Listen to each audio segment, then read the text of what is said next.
Okay, we'll start with a kind of broad overview and then get into particulars. So, high elevation site, thin soils, high use, right? So, pit toilets, generally regarded as not a very effective means to manage waste, but really not even practical up here because very shallow pits that would, repeatedly fill up, and then you'd have to dig another one because you start digging a hole here, and before long you hit ledge, bedrock, or really huge boulders. So it's evolved over time that pits weren't really going to be a very good solution at high elevation, high use sites. Those are the two key words when you start thinking about batch bin composting. Those are the kickers. In the past, in the whites, they tried airlifting out. That's expensive and disruptive with helicopters. So in the 1970s, experimentation with composting, and it started as it's a batch bin, it's called, and then we're going to look at a modification of that over time. Build a little. Let's look at it. Well, yeah. Plus, the one thing I'll say about this location is there's a lot of infrastructure here. Some of the other batch bin sites in the whites and the greens are much more streamlined, but here they've come up with their own innovations, which has added a lot of structures and infrastructures. But what's the heart of it here is the collector, and so underneath the hopper is a 150-gallon Rubbermaid container. Really? Yeah, we saw one already. And you'll get reports from visitors that it's full because they look down the hopper Can and we they make sure see. there's no one in there right now? Because that would be really uncomfortable if I was in there. So you get what's called the cone. So because all the deposits go in the same place, and you get the stalagmite that starts to rise. So when the visitor says it's full, it's not full. It's just towered up there. So you flop that over to even it out. Okay. How often do they do that? Because I was wondering that this morning. That's a weekly chore. And it depends on use. If you have a 60-person night, then you're going to have a higher cone. Looks like it might need it. This one's coming around. It still definitely has some time. And the key to this is you don't want to empty it until it's absolutely full, and that's a leveled off full. A leveled off full is when it gets emptied. Correct. Got it. Leveled off. So that's the caretaker's job, is to knock the cone over, do a mix within to make sure it's all homogenized and even. And even doing that will reduce the mass. The mass will go down because there's a lot of, the bark that's added and porosity in the pile. So what's real important is that it's very full. So then you pull the collector out. You disconnect the quick release right here. I'll explain the drainage system in a minute. You slide that out, and one thing to realize right away is this is in a way a false bottom. Right here is a stainless steel separator plate, and it has hundreds of holes drilled in it, so it's perforated. So the solids stay on top and the liquids drop through. That's the adaptation we came up with it when I worked at AMC, was to get the liquids separated. So you pull the thing out. How porous is that steel plate? It's 3/16 diameter holes about an inch apart. You have a machine, or you hand drill them all? You hand drill them back at the shop. So you get a sheet, cut it to the right size, drill all the holes. That's right. It's a custom-made stainless steel. You have it done in a machine shop. It's to those inside dimensions. There's a 1-inch lip right here, right? So it rests on that. And then what's the sort of distribution of the holes? I mean, it's fully perforated. Like every inch, a 3/16 hole. Okay. Like in a grid. Okay. Yeah. And this is a livestock feeding trough. Right. And we've just adapted it to this purpose, feeding or water. That's why it has the drain on the side. Everybody understand that part? Mm-hmm. Yep. Okay.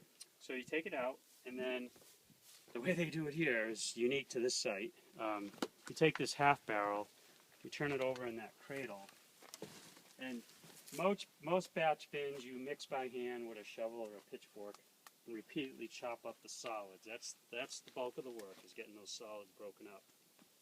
Here they're using this power mini rototiller kind of cultivator device, and they start it up and they mix it that way. Do they leave it attached, or is that just hanging so it's convenient? It's hanging so it's convenient, and it's air drying. Okay. Yeah. So that's more infrastructure. as Allison well knows, that's a very laborious task, chopping up all that feces. It takes hours and hours and hours to get that properly broken up, one batch at a time.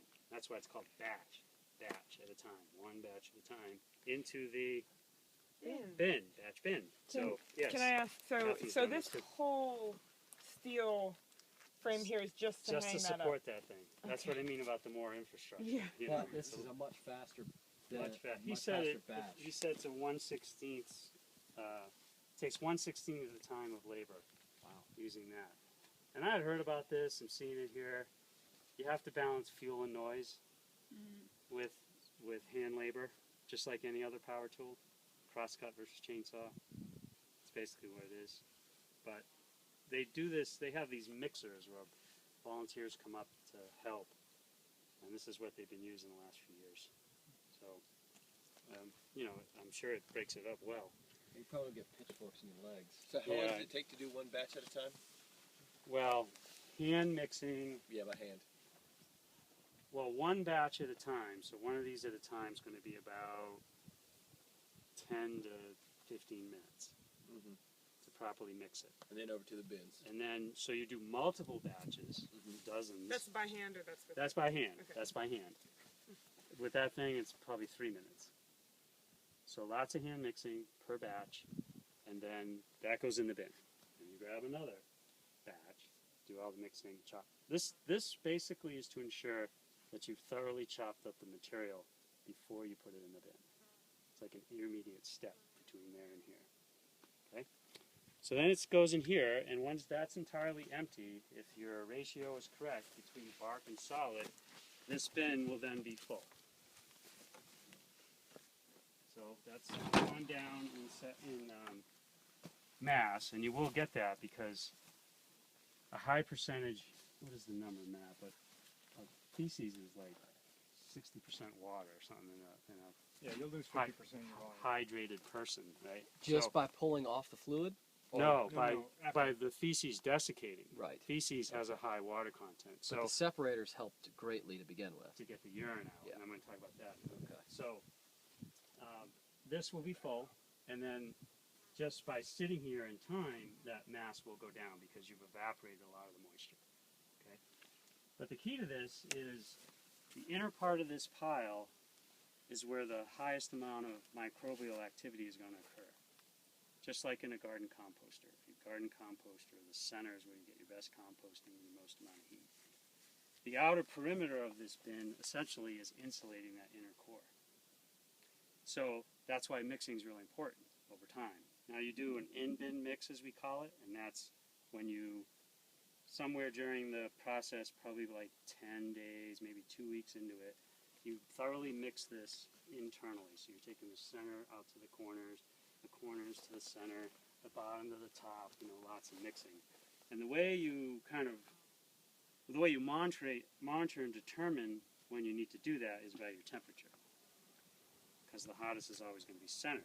And after about the second or third day, when you filled this temperature is going to climb up into the, anybody know the term in composting? There's a range.